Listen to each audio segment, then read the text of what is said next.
Hello दोस्तों, नमस्ते, प्रणाम। मैं आपकी संगीत दुनिया में श्रेयासी आज आप लोगों के एक देवी पचरा गीत लेके आई हूँ। आशा करती हूँ कि यह देवी पचरा गीत आप लोगों को बहुत ही पसंद आएगा। बहुत प्यारा है। कहनी बिया सीताली बायार हरदम झुर झुर बहे, कहनी बिया सीताली बायार हरदम झुर झुर डोले, सीताली बायार हरदम झुर झुर डोले, हरी हरी पतिया के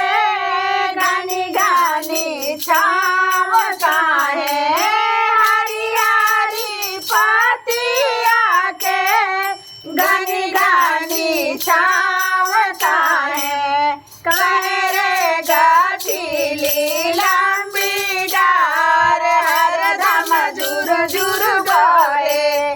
कहे रे गठिली लंबी डार हरदम झुर झुर डोले,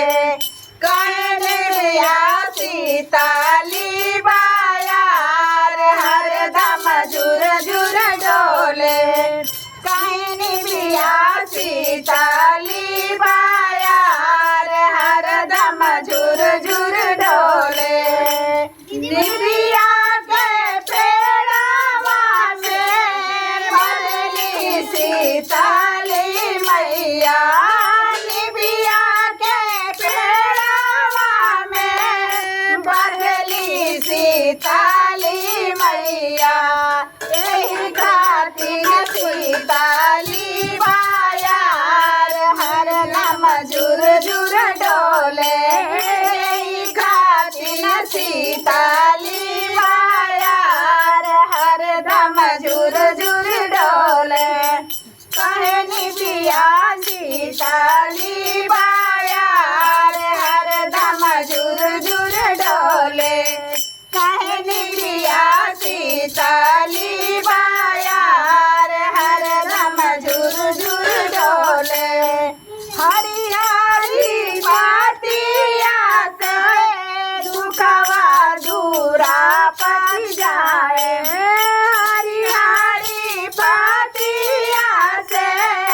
दुखवा दूरा पत जाए, छावा से सुखवाया पार हरदम झुर झुर बहे, छावा से सुखवाया पार हरदम झुर झुर डोले,